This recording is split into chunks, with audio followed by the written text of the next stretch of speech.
In this video, I'm going to show you how to model linear equations using point-slope form. We're going to introduce point-slope form on the following example. We want to write the equation of the line that passes through the point 1, 2, right here on this line, and has a slope of 3. So how we introduce point-slope form is we start off by picking a point on the line. Let's just keep this a general point, anywhere on the line. Why don't we just choose a random spot, say right here. And let's call this point x, y. Now this point represents any point on the line having the form x, y. We want to construct an equation with the variables x and y so that any pair of solutions x, y to that equation lies on the line that passes through the point 1, 2 and has a slope of 3. And one way we can do this is to say that the slope between these 2 points, 1, 2 and x, y, has to equal 3. So let's go ahead and write down what that means mathematically. So we'll write down that the slope is equal to the rise over the run between those 2 points. And then we'll express rise and run using these values 1, 2, and x, y. Rise is just the change in y coordinates, so y minus 2. Let's go ahead and write that down. Y minus 2. And then the run is just the change in x coordinates, so x minus 1.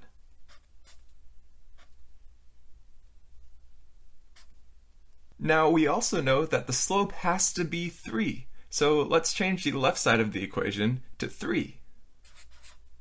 So great, now we've got an equation whose solutions of the form x, y are all the points on this line here. But right now our equation contains a fraction, which makes it kind of messy, so let's go ahead and clean it up. To clean it up, we can just multiply both sides of the equation by the denominator of the fraction, x minus 1. So on the left side, we'll have 3 times x minus 1. And then on the right-hand side, we'll just have y minus 2 still. Lastly, since we're used to having y on the left-hand side, let's just flip the equation. So we'll have y minus 2 on the left-hand side, y minus 2, and that is equal to 3 times x minus 1.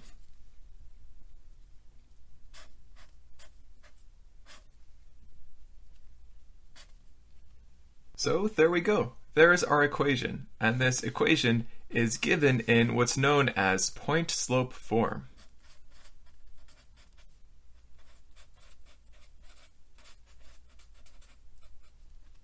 The reason it's called point-slope form is because we can construct it immediately if we know a given point and the slope of the line.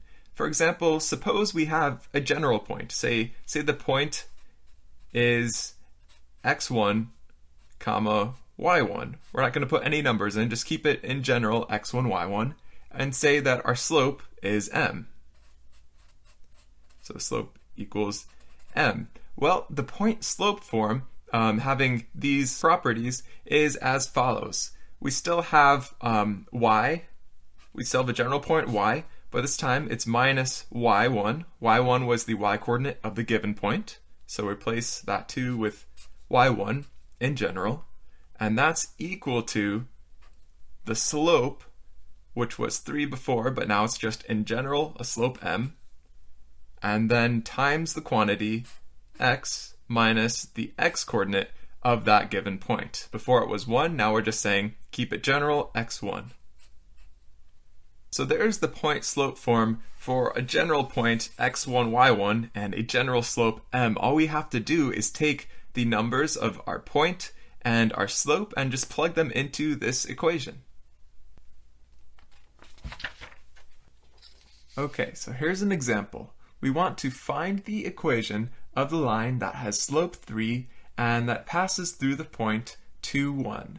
So how do we do this? Well, we can use our point-slope form, and if we use our point-slope form, then all we have to do is substitute in our slope of 3 for m, and this point 2, 1, 2 goes to x1 and 1 goes to y1. And then we just simplify a little bit, and then we're done. Okay, so this really shouldn't be too bad now that we have point-slope form. So let's do that. Let's do y y minus y1. y1 is just taken from this point here. This point is x1, y1. Okay, so y1 is just 1. So y minus 1 is equal to m. M is just our slope, which is 3. So m is 3. And then times the quantity x minus x1. And x1 is just taken from this point again. x1 is 2. So x minus 2. So there we go. Now we've got an equation set up. This equation represents that line. And let's just go ahead and simplify it a bit. So first of all, let's distribute that 3 over the x minus 2 here. So we get y minus 1 is equal to 3x minus 3 times 2, so minus 6. And then we'll add 1 to both sides. So plus 1, and result is y is equal to 3x, then minus x plus 1 makes minus 5. So here we go. Y is equal to 3x minus 5. Now we really see the beauty of point-slope form. We don't even have to bother finding the y-intercept of -5. That just comes out naturally from point-slope form when we simplify. Here's another example. We want to find the equation of the line that passes through these 2 points, -3, 1, and 2, -4. And again, we're going to use point-slope form to make this easier for us. But this question is a little bit harder just intrinsically because it doesn't give us the slope. We have 2 points, but we don't know what the slope is yet. But that's pretty straightforward. We have 2 points, and we know how to compute the slope between 2 points, so there's just one additional computation we have to do. So let's go ahead and compute the slope over here. Our slope m is equal to the difference in y's divided by the difference in x's. So why don't we start with this point here. So difference in y is -4, and then minus the other y coordinate, -1, then over the difference in x's, so 2 minus this x coordinate is -3. Okay, so let's go ahead and compute that. So that's just equal to, well, -4 minus 1 is -5, and then 2 minus -3 is really 2 plus 3 because the negatives cancel. So -5 over 5, and -5 over 5 is just -1. So there we go. That is our slope. M is -1. So that's what we'll put in for m here. Okay, now to decide on what should we put in for x1 and y1. Well, we've got 2 points, so which one should we choose? Well, it actually doesn't matter. We could choose either point and it would still be fine. All that matters is that x1, y1 is a point on the line, and they're both on the line. But just for the sake of keeping the computation simple, let's choose the point that has the smaller numbers. How about -3, 1? That has smaller numbers than 2, -4. So we'll use -3 as our x1, and then 1 as our y1. Okay, great. So now let's write this equation again with all the information substituted in. So y minus y1 is just 1, is equal to our slope m. M, as we saw, that was just -1. And that is times the quantity x minus x1.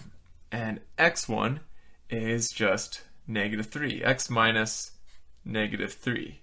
Okay, so now let's go ahead and simplify. So first of all, let's simplify this inside of the x minus -3.